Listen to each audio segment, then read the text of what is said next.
madaxweynaha jamhuuriyadda federaalk Soomaaliya Maxamed Cabdullaahi Farmaajo ayaa maanta mar kale waxa uu hortagay xildhibaanada golaha shacabka ee baarlamaanka jamhuuriyadda federaalk Soomaaliya isagoo halkaasi ka jeediyay khudbad dhinacyo kala duwan taabanaysa oo kaga hadlayay xaaladaha siyaasadeed ee dalka gaar ahaan amniga iyo doorashooyinka. waxa uu sidoo kale madaxweynaha carabka ku dhuftay rabshadihii ka dhashay muddo kororsigii baarlamaanka ay u sameeyeen.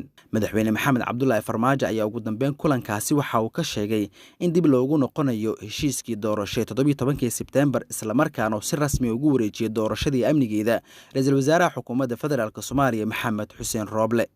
shacabka Soomaaliyeed ma xamili karaan culays intaas ka badan, waxaana la rabaa in ammaanadooda loo ilaaliyo, dimuqraadiyaddooda loo adkeeyo, dawladnimadoodana loogu xoojiyo dhaqanka suuban aan lahayn oo ku dhisnaa qori isku dhiibka oo la aado doorashada lagu wada kalsoonaado, boroseska aan lagu mashquulin, qof walba kaambeynkiisu galo, nasiibkiisa uu qabaa, dee qof walba ilaahay wuxuu qadaray yuu heli, saas la isugu dhiibo xilka. mudanayaal iyo marwooyin, waxaan dhammaantiin idinka codsanaya idinka oo xeerinaya duruufaha siyaasadeed ee dalka ku gaadaaman iyo marxaladaha cakiran ee aan ku jirno inaad nala qaadataan in lagu noqdo ama lagu laabto heshiiskii wada ogolka ahaa ee aad ansixiseen 26 Sebtembar 2020.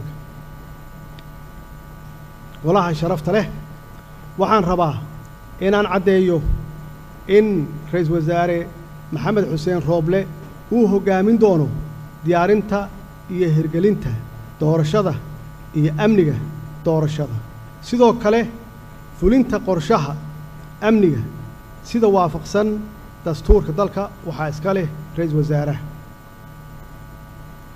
waxaan farayaa xukuumadda inay u diyaar garowdo hawshaas baaxadda leh ama baaxadda weyn.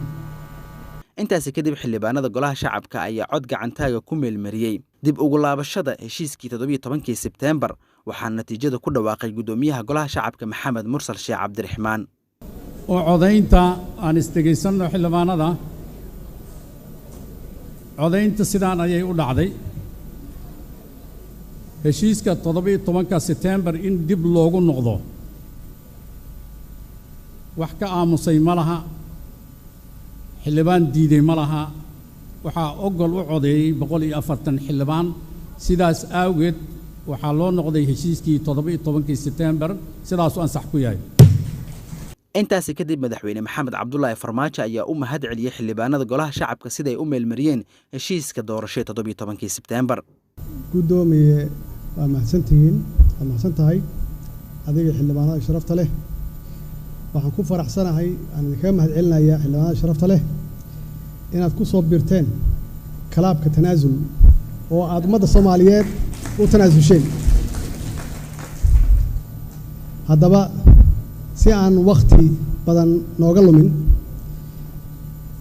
dalkana aan ugu horseedno doorasho si xasilooni ah ku dhacda lagana wada qayb qaato, waxaan ra'iisul wasaaraha u xil saarayaa qabanqaabada iyo martiqaadka shirka madaxda dowlad goboleedyada iyo dowladda federaalka ah iyo gobolka Banaadir si loo meel mariyo qodobadii lagu heshiiyey 17 Sebtembar iyo kii 16 Febraayo ee magaalada Baydhabo oo aan wax shuruud ah aanan lagu xirayn insha Allah. Maxamed Cabdinaasir ayaan leh Universal TV Muqdisho.